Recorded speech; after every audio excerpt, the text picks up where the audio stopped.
दोस्तों, आज एक बहुत ही शिक्षाप्रद एवं प्रेरक कहानी आपके बीच संप्रेषित है।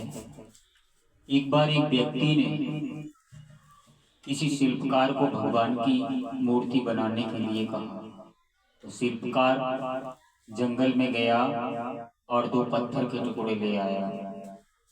तो जैसे ही वह अपने छेनी और हथौड़ा से उस मूर्ति को उस पत्थर को मूर्ति का रूप देने के लिए उसने छेनी और हथौड़ा उठाया, और जैसे ही पत्थर पर चोट लगी छेनी हथौड़े के जो है, तो पत्थर बोला कि मेरे चोट लग रही है, मेरे दर्द हो रहा है, मुझसे ये दर्द सहन नहीं होता। तो शिल्पकार ने दूसरे पत्थर को उठाया, लिया और छेनी हथौड़ा से उसको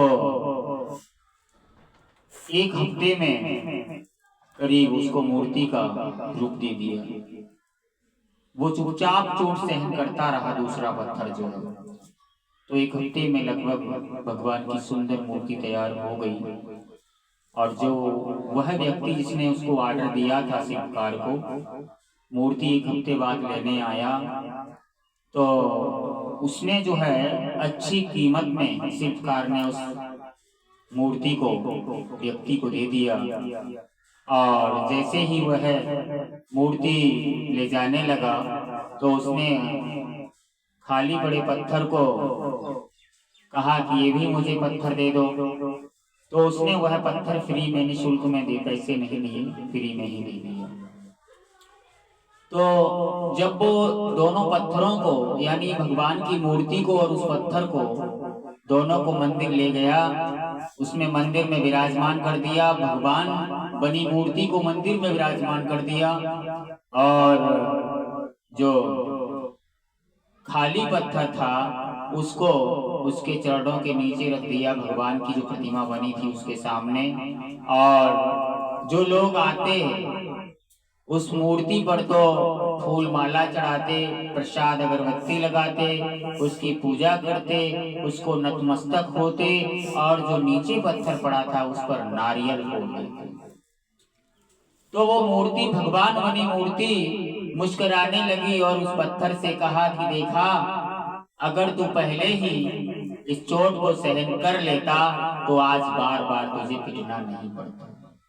दोस्तों, इस कहानी से हमें यह सीख मिलती है कि जो शुरुआत में अपने को कठिन परिस्थितियों से तो हम सबको गुजरना पड़ता है, क्योंकि ऐसे ही कोई पत्थर भगवान नहीं बनता। शुरुआत में, स्टार्ट में, जीवन के प्रारंभ में जो हमें कठिनाइयां आती हैं, अगर हम वो सहन कर लेते हैं, अपने माता पिता, शिक्षकों, गुरुजनों की डांट, उनकी फटकार और उनकी मार अगर हम सहन कर लेते हैं, तो जीवन में एक दिन ऐसा आता है जिस तरह से वो पत्थर की मूर्ति ने 7 दिन तक छेनी हथौड़े की मार सहन की और वो मंदिर में प्रतिष्ठापित हो गई। लोग उसकी पूजा करने लगे, अर्चना करने लगे, और नतमस्तक होकर के उसको फूल माल्यार्पण भी करने लगे, प्रसाद आदि भी खिलाने लगे, उसकी पूजा करने लगे।